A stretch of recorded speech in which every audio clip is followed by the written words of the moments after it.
everyone, my name is Amanda and I am one of the co-authors of Jumo the Unicorn.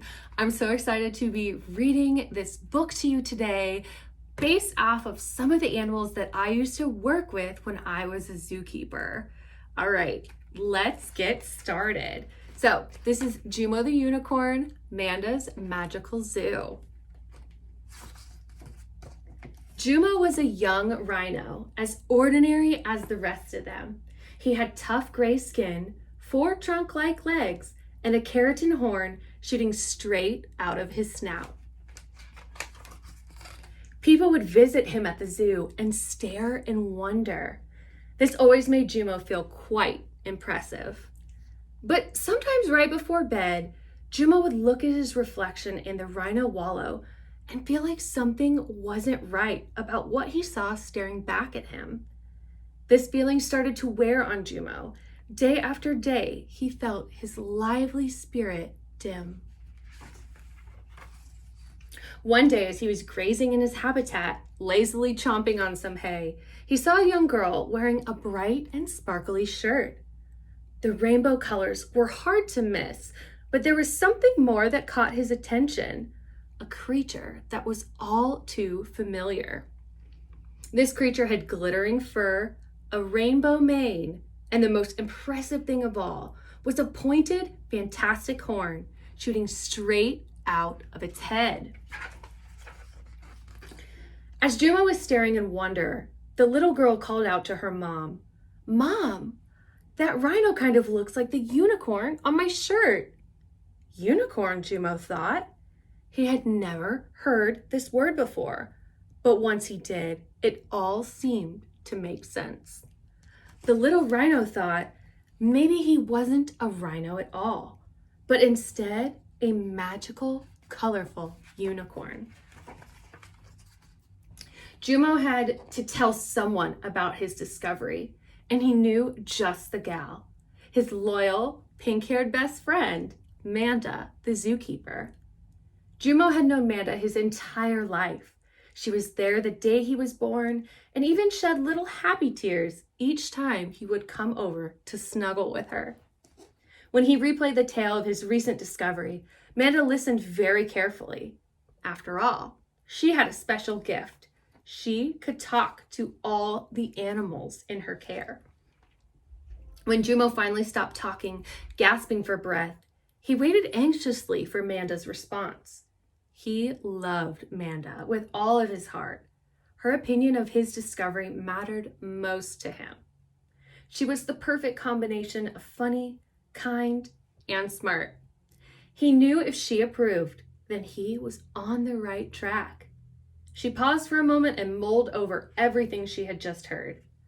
"Wow, Jumo, if you really think you're a unicorn, then I think..." "That's awesome! After all, rainbow happens to be my favorite color," she said with a wink and a smirk. Jumo blew out a breath of relief. He decided that since it went so well with his pal Manda, all of his other animal friends just had to be as excited for him. So off he went. Jumo trotted over to tell his friend Ginger the giraffe. He retold his story to her with even more animation than before. He thought for sure she would be just as overjoyed. But when he was done, the look on Ginger's face was very puzzled. Not exactly what he was hoping for. "Jumo, I'm no expert, but you are the farthest thing from a unicorn," she explained. Ginger leaned down to his level and stated, "Sure, you have 4 legs, 2 eyes, a nose, 2 ears, a mouth, and a horn like a unicorn. But I'm just not convinced."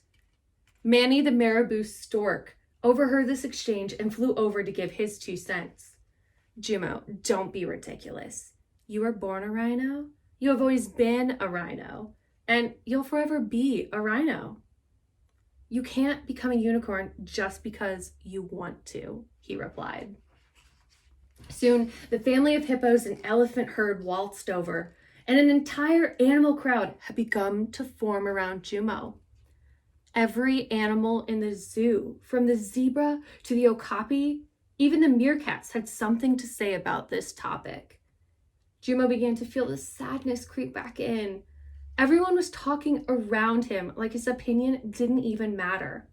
What's worse is that he felt even more invisible than before. He can't be a unicorn. Then that would make us mermaids, joked the elephants. That little rhino has such a wild imagination, the hippo said as they rolled their eyes.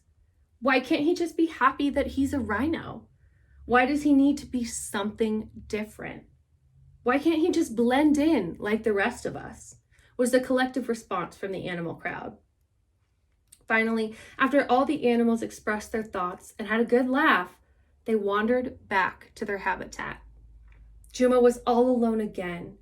In fact, he had never felt more alone than in that moment. The next morning, Jumo didn't bother getting out of bed. He could hear the crowd of people outside the rhino habitat calling his name, but Jumo couldn't face the day. Manda noticed Jumo not in his usual spot right away. She was worried he might be sick and ran over to him to see what was wrong. When she got to her little rhino pal, Jumo burst into tears. Everyone made fun of me and told me there was no way I could be a unicorn. I think they're right. How could I be so silly in thinking that I could be anything other than a rhinoceros? Manda tried to console him. She told him he couldn't be anything he wanted to be. But Manda's one voice of hope was not enough to shine through the clouds of negativity filling his mind. She knew that she just had to do something to make him feel better. Manda finally decided that she couldn't do it alone and needed help from all of her animal friends. First, she went to Ginger and kindly explained, Jumo can be whatever he wants, regardless if you think it's silly or weird or different. We need to treat everyone with love and kindness, especially our friends. I didn't mean to hurt his feelings, honest, Ginger said. I was just afraid that no one else would accept him being different, and I didn't want Jumo to get made fun of. I thought it was better to disappoint him now than in the future. Well, what I've learned is that you should worry more about how you make someone you care about feel, not about what everyone else will think, replied Manda. If you're really his friend, then we should always want to be his allies. Ginger realized she was wrong and wanted to help make it right. The two of them went to every animal in the zoo. They helped them realize that if Jumo wanted to be a unicorn, then they would support him. Everyone can be what they want to be, and the animals began to learn how to respect that. Soon, all the animals realized they had made a mistake in teasing Jumo, and before long, every single animal wanted to help their friend feel better. They decided that they would plan a unicorn makeover surprise to help their little friend feel more like his true self. The flamingos gathered their pink feathers with the help of the monkeys and created a pink mane. Ginger and the other giraffes gathered berries from up high in the mulberry tree. With the help of the meerkats, they crushed them up in coconut shells, creating different colors of the rainbow. The elephants and hippos ground up shiny seashells with their great feet and created a dainty sparkled dust. When everything was ready, Manda went to get her friend Jumo. We have a surprise for you. Hurry, come see. Jumo gave a big sigh from his bed and eventually rolled over to follow Manda. He barely paid attention to where she was going until before he knew it, he was surrounded by all his animal friends. What's going on? Jumo asked skeptically. We're so sorry we made fun of you, Ginger spoke up. All the animals shook their heads and agreed. They wanted to make it up to you by creating this unicorn transformation station. Although you're already a unicorn on the inside, we wanted to help you feel even more like one, Manda explained. Jumo could hardly believe his big brown eyes. Tears began to well and a smile started forming. All his dreams had just come true. Everyone accepted that he wanted to be a unicorn and that is all he could ever want. But he figured it'd be pretty nice to be covered in sparkles too. The animals got to work on his fabulous transformation, and before long, it was complete. They all stood around as Jumo looked down at his reflection. There he was, just the way he was meant to be, a sparkly, colorful, fantastic unicorn, complete with a rainbow horn. Jumo loved entertaining the guests as his new unicorn self.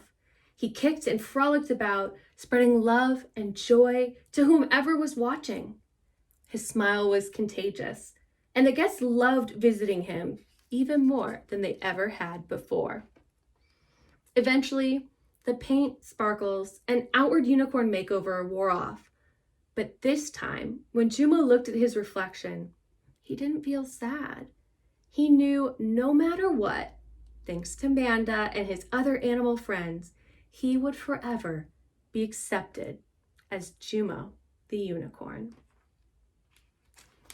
Thank you so much for listening. I hope you guys enjoyed me reading my newest story, Jumo the Unicorn. This is the first book in a series, Manda's Magical Zoo, and I cannot wait to write more books for y'all. I hope you have a great rest of the day. I'll talk to you later. Bye.